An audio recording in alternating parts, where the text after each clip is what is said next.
Hi friends, কেমন আছো সবাই? দ্য কুকিং উইন্ডো চ্যানেলে তোমাদের স্বাগত জানাই। আজ আমি ডিমের একটা নতুন রেসিপি নিয়ে এসেছি। আমিও ফার্স্ট টাইম বানিয়েছি, কিন্তু খেতে খুব সুন্দর হয়েছে। তোমরাও চেষ্টা করে দেখো। এ দেখো, আমি 4টে ডিম নিয়ে নিয়েছি। তারপর ডিম 4টেকে আমি একটা বাটিতে ফাটিয়ে নেব। এই যে দেখো, ডিমগুলো আমি ফাটিয়ে নিয়েছি। নিয়ে এর মধ্যে পরিমাণ মতো লবণ আর একটু হলুদ গুঁড়ো আর একটু লঙ্কা গুঁড়ো দিয়ে এটাকে আমি খুব ভালো করে ফেটে নেব। এই লবণটা আর হলুদটা যেন খুব ভালো করে মাখানো হয়ে যায়। তারপর কড়াইয়ে 1 চামচ মতো তেল গরম করলাম। গরম করে ওই ডিমটা আমি এর মধ্যে দিয়ে দিলাম। দিয়ে আমি ডিমটাকে এবার ভালো করে ভেজে নেব। বেশ ঝরঝরে করে ডিমের ভুর্জি মতো বানিয়ে নেব। এই যে দেখো, এটা বেশ ঝরঝরে হয়ে গেছে আর ভুর্জির মতো। এবার এটাকে আমি নামিয়ে রেখে দেবো একটা পাত্রে। এটা নামানো থাক, ততক্ষণে আমি সবজিগুলো কেটে নিই। দেখো, আমি এখানে 1.5 খানা মতো পেঁয়াজ, 2টো ক্যাপসিকাম, কতগুলো রসুন আর একটা লঙ্কা নিয়েছি। নিয়ে এবার এইগুলোকে ছোট ছোট করে কুচি করে কেটে নেব। আমার রেসিপি তোমাদের কেমন লাগছে কমেন্টে অবশ্যই জানাবে। আর ভালো লাগলে লাইক করে দিও আর শেয়ার করে দিয়ে বন্ধুদেরও দেখার সুযোগ করে দিও। আর যেসব নতুন বন্ধু প্রথম আমার ভিডিও দেখছো, তাদের কাছে আমার রিকোয়েস্ট, চ্যানেলটা সাবস্ক্রাইব করে রেখো আর পাশের বেল আইকনটা প্রেস করে দিও। তাহলে আমি যখনই কোনো নতুন ভিডিও আপলোড করব, তোমাদের কাছে নোটিফিকেশান চলে যাবে। এই যে দেখো, আমি এই সবজিগুলো কেটেছি। পেঁয়াজ আর ক্যাপসিকাম বেশ বড় বড় করেই কেটেছি। আর এই পেঁয়াজগুলোকে এইভাবে ছাড়িয়ে ছাড়িয়ে নিয়েছি। আরও যদি কিছু সবজি থাকে তো তোমরা সেই সব সবজিও দিতে পারো, বাঁধাকপি, গাজর। আমার কাছে আপাতত আর কিছুই ছিল না, তাই আমি শুধু পেঁয়াজ আর সিমলা মির্চ দিয়েই করছি। নিয়ে এদিকে দেখো, আমি কড়াইয়ে 2 চামচ তেল গরম করে নিয়েছিলাম। তারপরে এতে ওই একটু জিরের ফোড়ন দিয়ে দিয়েছি। তারপর রসুন আর লঙ্কা যেটা কেটে রেখেছিলাম ওটা দিয়ে একটুখানি নেড়ে নিলাম। তারপর এর মধ্যে পেঁয়াজ আর ক্যাপসিকামটাও দিয়ে দিলাম। দিয়ে আমি এটাকেও এবার একটু সটে করে নেব, মানে অল্প একটু ফ্রাই করব। এটা পুরো লাল লাল করে ফ্রাই করব না।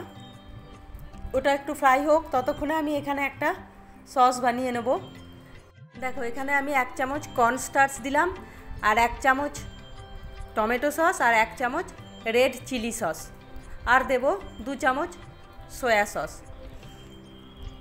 এবার এটাকে আমি জল দিয়ে ভালো করে গুলে নেব। তারপর গুলে এটাকে রেখে দেব। তোমাদের কাছে যদি কর্নস্টার্চ না থাকে তাহলে সেই জায়গায় তোমরা ময়দাও ব্যবহার করতে পারো।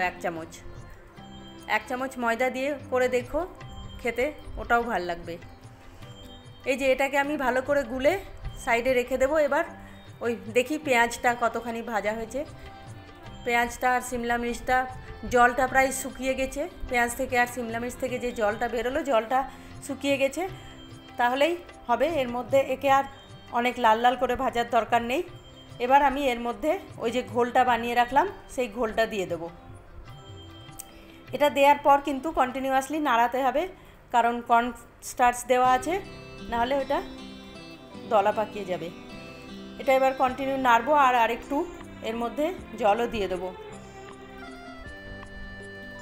এই যে আরেকটু জল দিয়ে দিলাম। এবার এটাকে আমি বেশ ভালো করে নেড়ে নেড়ে, যখন এটা একটু ফুটতে শুরু করবে তখন এটাই কালার এসে যাবে। আর যদি আরও তোমাদের লাল লাল কালার চাই, তাহলে কিন্তু একটু কাশ্মীরি লাল লঙ্কা আর একটু হলুদ দিয়ে দিও। এবার ওই ডিম ভেজে রেখেছিলাম, সেই ডিমটাও এর মধ্যে দিয়ে দিলাম।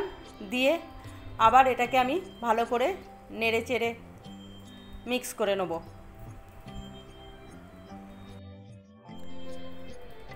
এই যে দেখো, এটা মিক্স করে নিয়েছি। এবার এর মধ্যে আমি পরিমাণ মতো লবণ দিয়ে দেব আর একটু চিলি ফ্লেক্স আর একটু অরিগ্যানো। যদি চিলি ফ্লেক্স না থাকে তো লঙ্কা গুঁড়ো দিলেই হবে। আর অরিগ্যানোটা না দিলেও কোনো অসুবিধা নাই। আবার এটাকে আমি ভালো করে নেড়ে চেড়ে বেশ একটু ফুটিয়ে নেব।